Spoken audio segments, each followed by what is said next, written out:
क्या मूली का रस पीने से बवासीर ठीक होता है? क्या दही में केले मिलाकर खाने से बवासीर ठीक होता है? क्या केले में फिटकरी डालकर खाने से बवासीर ठीक होता है?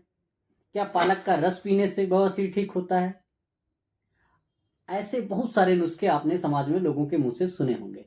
लोग बोलते हैं कि ये खा लीजिए ठीक हो जाएगा, वो खा लीजिए ठीक हो जाएगा।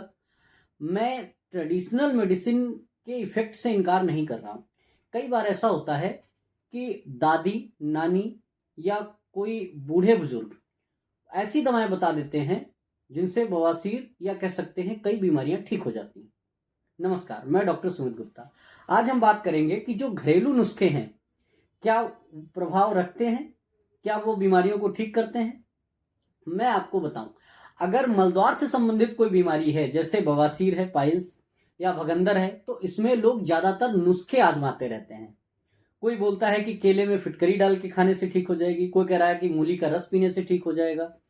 मैं ट्रेडिशनल मेडिसिन के बारे में इतना कह सकता हूं कि हाँ, अगर शुरुआती स्टेज में है, मतलब स्टार्टिंग अगर हुई है, खुजली हो रही है या कुछ ऐसा थोड़ी बहुत ब्लीडिंग हो रही है, तो जो दादी, नानी या घर में कोई बूढ़े बुजुर्ग ऐसा कोई नुस्खा बताते हैं तो आप शुरुआती स्टेज में 1-2 दिन आजमा कर देख सकते हैं। अगर फायदा मिलता है तो बहुत अच्छी बात है। लेकिन अगर मलद्वार से संबंधित, गुदाद्वार से संबंधित कोई समस्या लगातार बनी हुई है तो ज्यादा दिन तक जो घरेलू नुस्खे हैं उनको आजमाना नहीं चाहिए।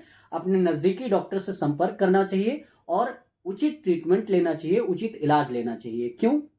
इसमें जो लापरवाही है वही हमेशा बड़ी समस्या का कारण बनती है। मैं एक बहुत सरल उदाहरण से आपको समझाता हूं। जैसे बवासीर के केस में 4 स्टेजेस बताई गई हैं, फर्स्ट, सेकेंड, थर्ड और फोर्थ। फर्स्ट ग्रेड में जब ब्लीडिंग होती है, कुछ भी मस्से जैसा स्ट्रक्चर बाहर नहीं आता, वो फर्स्ट स्टेज है। अगर उसमें ठीक से ट्रीटमेंट हो जाए तो सेकेंड तक पहुंचने की नौबत ही नहीं आएगी। लेकिन जब फर्स्ट में नहीं होता तो सेकेंड में पहुंचते हैं, जिसमें ब्लीडिंग भी हो सकती है और कुछ मस्से जैसा स्ट्रक्चर भी बाहर आ सकता है। जब सेकेंड में भी ठीक से ट्रीटमेंट नहीं मिलता तो थर्ड में पहुंचते हैं, और जब थर्ड में भी ठीक से ट्रीटमेंट नहीं लेते हैं या लापरवाही करते हैं, नजरअंदाज करते हैं या जनरल नुस्खे आजमाते रहते हैं, ये खा लिया वो खा लिया कि अब ठीक हो जाएगा, अब ठीक हो जाएगा, तो फोर्थ स्टेज में पहुंचते हैं। और फोर्थ स्टेज के बाद हालात ये हो जाते हैं कि वहां पर सर्जरी ही एक ऑप्शन बचता है, जिसको दवाओं के माध्यम से ठीक करना मुश्किल होता है।